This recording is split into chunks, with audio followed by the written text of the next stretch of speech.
Hola a todas, buenas noches, bienvenidos a un episodio más de Medcast. Pues el día de hoy empezamos con una continuación de nuestra serie que ustedes han visto que hemos estado hablando sobre simulación y nos acompaña Diego. ¿Cómo estás, Diego? Bienvenido, buenas noches. Muchas gracias, Amanda. Buenas noches. Qué un placer estar acá con ustedes. Gracias, Diego. ¿Nos podrías contar un poco más sobre ti en el área profesional, por favor? Ok, yo soy médico que se dedicó a la pediatría, hice después una subespecialización en terapia intensiva pediátrica y siempre me fui muy así dedicado y me gustaba mucho y me gusta mucho la especialidad y siempre me gustó mucho la docencia. Y hubo un momento donde descubrí la enseñanza por simulación y yo también me puse más grande probablemente y me empezaron a interesar cuestiones vinculadas a la seguridad del paciente. Entonces, progresivamente fui orientando más mi carrera hacia ese lado, si bien todavía tengo bastante actividad asistencial, trabajo en una terapia intensiva pediátrica y donde soy jefe de sección, pero la otra mitad de mi tiempo se la dedico a la simulación. Ok, pues justamente hoy vamos a conversar sobre este tema y una de las preguntas que me viene ahora sería, ¿cuáles son los mayores retos que enfrenta un centro de simulación en el momento de aplicar escenarios realistas y que sean apegados a los objetivos de aprendizaje? Ok, es una excelente pregunta. Yo creo que en gran medida todo depende hay varias aristas de esto. Una principal es tener una visión compartida con tu equipo de trabajo y con tu equipo de facilitadores técnicos y equipo de gestión en general y autoridades de carrera, ¿no? O sea, que haya esta visión compartida hace, creo que eh, no haya ni falsas expectativas, ni haya decepción de alguna manera, y ayuda, creo, a poder hablar todos un mismo idioma, ¿no? Entonces, creo que esta visión compartida uno la genera de muchas maneras. Una es con la capacitación, ¿no? O sea, no podemos hacer nada sin facilitadores, sin referentes de carrera o autoridades de carrera que estén capacitados en la estrategia educativa, ¿no? Porque esto va más allá de una simulación. La simulación es una estrategia educativa, no son los simuladores, no es si bien es importante y creo que valoro mucho el nivel de realismo, creo que, como decís vos, tiene que estar totalmente alineado a los objetivos de aprendizaje. Entonces, por un lado, creo que es importante tener esa visión compartida. Después, por otro lado, creo que es importante contar con un equipo de operaciones, un equipo técnico que pueda darle vida a las simulaciones, que se consensúen, que se piensen entre el equipo más propiamente dicho de gestión de la simulación y el equipo de la carrera.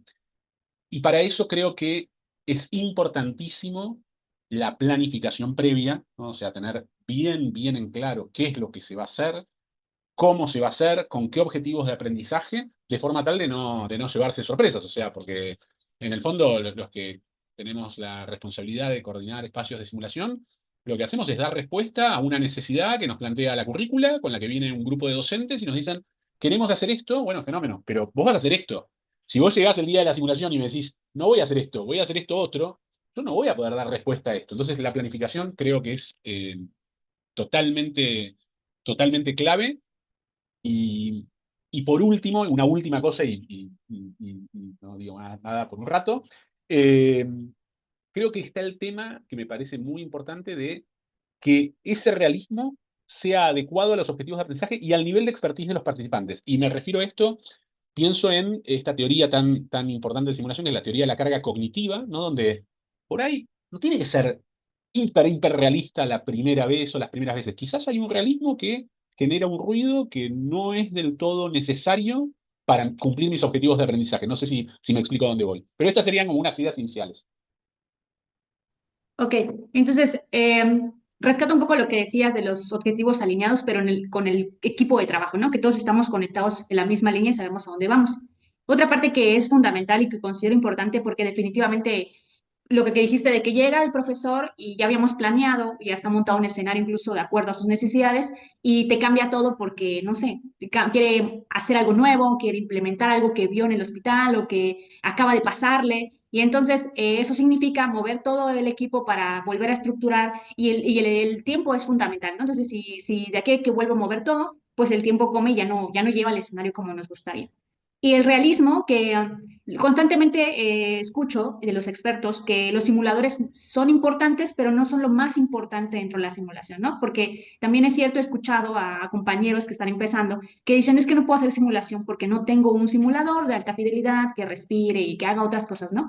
Pero puntualmente siempre escucho e incluso he leído de artículos que enfatizan es que la simulación no lo hace el simulador, sino el, en sí el escenario, los objetivos del escenario, que esté bien estructurado, que tenga un propósito. Y como bien dijiste, el por qué lo estoy haciendo, ¿no? Que no sea como, pues como ya están los chicos aquí, vamos a ponerles para matar tiempo a que se pongan a dar compresiones las 2 horas que estén aquí y que luego ya se vayan, ¿no? Sino que tengan un objetivo y que ellos, creo que algo como ser humano que nos gusta, al menos a mí, es saber que lo que estoy haciendo me va a beneficiar y me va a ayudar de alguna forma. Y si el estudiante ve que esto va a tener un impacto en su aprendizaje o en su futuro como profesional, como que hasta muestra más interés en realizar ese escenario y pegarse a hacer lo más realidad posible incluso la inversión en el propio escenario. Muchas gracias, Diego. Yo tengo otra pregunta que es un poco complicada para mí, al menos dice, ¿qué estrategias nos darías o consejos para gestionar el presupuesto, tomando en cuenta que en algunas ocasiones es a veces limitado, a veces tienes que decidir a qué se lo destinas? ¿Qué has hecho tú en este caso? Y es un desafío. Yo creo que el presupuesto tiene varias aristas. Yo acabo de terminar el presupuesto del programa de simulación de mi universidad. Creo que una arista muy, muy importante es la capacitación de tu equipo, que eso tiene que estar contemplado. Muchas veces conozco algunos centros de simulación donde de repente destinan una enormidad de recursos a adquirir equipos, adquirir un montón de equipos súper costosos, de muchísimo realismo, de muchísima fidelidad o de altísima tecnología, y después no hay equipo humano que esté en condiciones de correr una simulación adecuada. Entonces creo que asignar recursos en capacitación creo que es muy importante. Creo que como todo, es importante la planificación, como estuvimos hablando, y acá uno pensaría en dos grandes como rubros de gastos en cuanto a recursos físicos. Uno pensaría en adquisición de nuevos equipos o de equipos y en insumos descartables o cosas reutilizables que son necesarias para llevar adelante tus simulaciones. En cualquiera de los dos casos, creo que es importante la planificación previa, ¿no? O sea, si vos decís, bueno, fenómeno. ¿Qué actividades tenemos? Bueno, estas son todas las actividades. ¿Qué insumos precisa cada una de estas actividades por número de alumnos? Bueno, fenómeno. ¿Cuántas veces vamos a repetir estas actividades o para cuántos alumnos es? Bueno, fenómeno. Entonces, la actividad Venoclisis requiere un AVOCAT y medio cada alumno. Vienen 10 alumnos cada vez. La vamos a realizar 10 veces al año.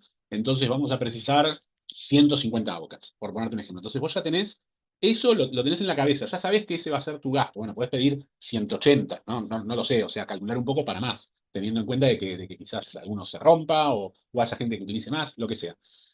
Eso por un lado, y creo que ese es el trabajo nuestro, ¿no? Para hacer con cada actividad, ¿no? Pues esto yo creo que te pasará igual que a mí. A todos nos gusta el debriefing, la conversación reflexiva, eso es lo más lindo de este trabajo, pero después también hay una parte muy, muy importante de este trabajo que es el Excel puro y duro o los distintos software de gestión que te dicen, bueno, mirá, vos tenés esta actividad, necesitas tal y cual cosa, tiene que estar en el centro de simulación, ¿no? Eso pienso con los insumos, digamos. Y después con el equipamiento más duro, digamos, creo, no sé si hay una receta exacta en esto, yo lo he leí un par de cosas de esto. Creo que no hay ninguna formación demasiado extensa acerca de gestión de centros de simulación. Hay algunas cosas, hay pequeños cursos, pero así como hay formaciones en gestión clínica o en gestión de servicios de salud, no hay esto de gestión de centros de simulación. Hay muy poco en eso. Y yo creo que cuando uno piensa en los simuladores, bueno, uno tiene que pensar obviamente en a quién le está dando respuesta, qué necesidades tiene, cuáles son tus prioridades. Cuál es el perfil de egreso de tus graduados, si es el grado, si es el posgrado, qué objetivos o competencias o técnicas solicita o dictamina la autoridad regulatoria, porque si a vos te dicen, bueno, mirá, es importante que entrenen la punción lumbar como una competencia que forma parte del perfil de egreso, y vos necesitas un simulador de punción lumbar, probablemente. O sea, si no, lo que va a pasar es que la primera vez que hagan esa experiencia la hagan sobre un paciente real. Entonces eso no sería ideal. Entonces ahí entra uno en, bueno, a ver, ¿cómo prioriza? Bueno, uno priorizaría técnicas que los participantes no tengan oportunidad real de encontrarse en la práctica clínica, o que si se la encuentran en la práctica clínica por primera vez, sea muy riesgoso hacerla.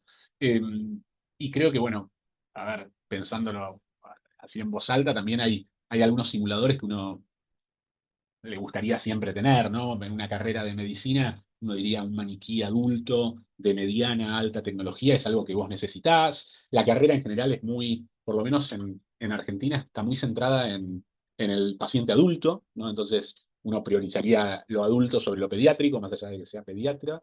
Eh, pero creo que no hay una única respuesta de esto, porque ahora mismo me viene a la cabeza que, por ejemplo, podés trabajar muy, muy bien con pacientes simulados, con actores, y no necesitas comprar ningún maniquí. Y eso es otra cosa importante a tener en cuenta en el presupuesto. Las horas que, por ejemplo, vas a destinar de paciente simulado. Ok, me gusta esta parte que mencionabas y regresamos a lo de la planeación, ¿no? O sea, tal vez en este semestre tuviste más prácticas porque entraron los del primer semestre y diste, o formaste en RCP básica, un curso de primeros auxilios, pero en el siguiente semestre vienen los de quinto o los de octavo y su nivel de competencia o habilidad cambia, necesitan otro tipo de desarrollar habilidades o competencias diferentes. Entonces vas pensando en qué recursos voy a usar en este semestre o en este cuatrimestre para que yo pueda solicitarlo y tenga el recurso suficiente para poder realizar las prácticas o las simulaciones con mis estudiantes. Por otra parte, lo que mencionabas, claro, a todos nos gusta, bueno, creo que es una parte muy bonita del debriefing donde podemos ver al estudiante reflexionar, no sé, creo que es fascinante cuando ves que el estudiante ha descubierto por sí mismo aquello que no hizo del todo bien y cómo lo puede mejorar en su práctica siguiente. Entonces, como ese momento es, al menos para mí, crucial que él mismo se dé cuenta de este punto.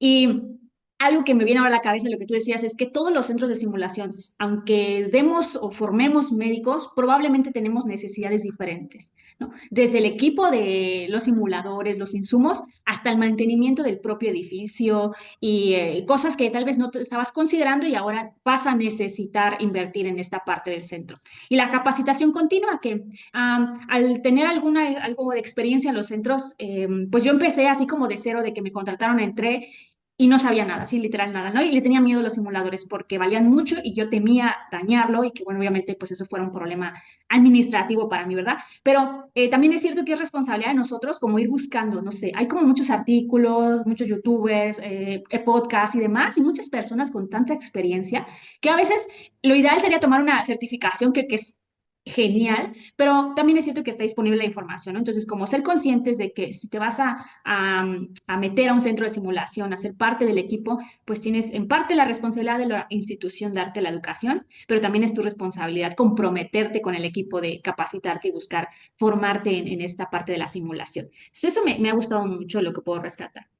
Una última pregunta para ti, Diego. ¿Qué indicadores de éxito has visto o recomiendas para evaluarnos nuestro impacto en nuestro centro de simulación, en la parte de la formación de los estudiantes? ¿Qué has visto tú que dices, bueno, esto ha sido algún indicador o algo que yo veo que es un éxito para nosotros para poder estar evaluando constantemente lo que hacemos? Yo creo que es súper interesante la pregunta, das en un punto que es uno de los puntos cruciales de la simulación, ¿no? Cómo uno evalúa el impacto de esto, de la simulación en un sistema. Creo que hay diferentes maneras. Pienso obviamente en la pirámide, en los niveles de Kilpatrick, por ejemplo, ¿no? O sea, puede ser un nivel como la base de la pirámide. ¿Le gustó? ¿No le gustó? ¿Qué le pareció? ¿Cómo se sintió? Creo que eso es muy válido. Eso te habla de cómo reaccionan los participantes a tu intervención de simulación.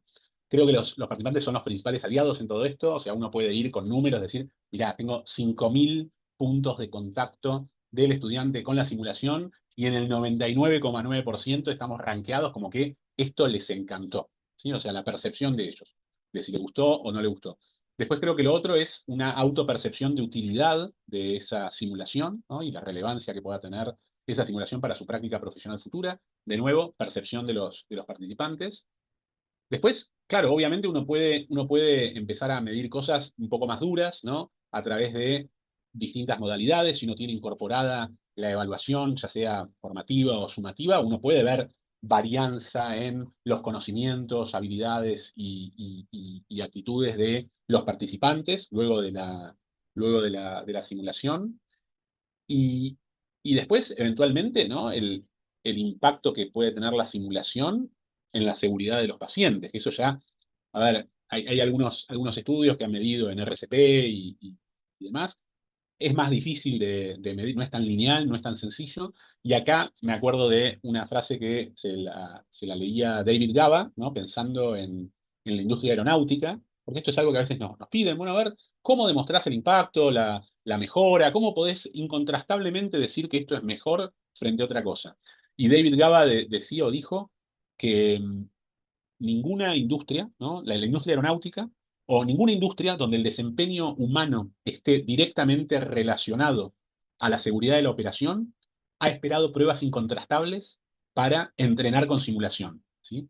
Y dice, la industria aeronáutica no lo hizo y tampoco lo va a hacer la anestesiología, pensando en su disciplina, ¿no? Entonces, o sea, yo creo que hoy tenemos todo el mundo tiene la expectativa de que el piloto, la primera vez que va a hacer algo, lo va a hacer en un simulador, no lo va a hacer con nosotros, pero no está esa expectativa en la gente con respecto a los profesionales de la salud. Siempre venimos de ese paradigma de ver uno, hacer uno, enseñar uno, y creo que la simulación va un poco a eso. Entonces, estoy de acuerdo con que es el kit de la cuestión y te estoy dando esta respuesta porque creo que no hay una gran respuesta. O sea, no está el estudio que diga, che, mirá, esto es incontrastable, donde la simulación es mejor que otra cosa. Hay cuestiones éticas también, pero un poco pienso esto que te digo y creo que, nada, esto, citándolo a Gaba, sería esa mi respuesta.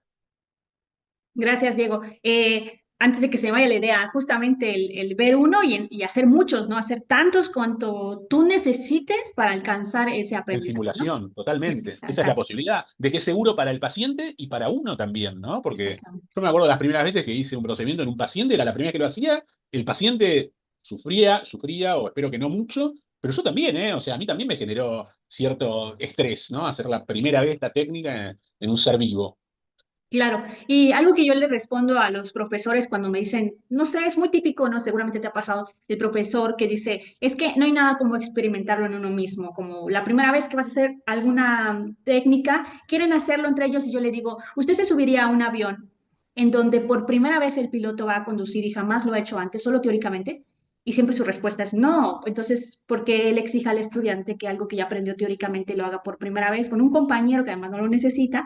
Al que puedes lesionar y que puede generar, no sé, como bien lo dijiste, algo muy, muy interesante, pues el miedo, o sea, te da mucho miedo lastimarlo y peor aún si lo lastimas, ese puedes que generar esa inseguridad al estudiante en el que ya no lo quiera volver a hacer jamás y le cueste mucho trabajo querer volver a intentarlo, ¿no? Es importante. Sí, Totalmente.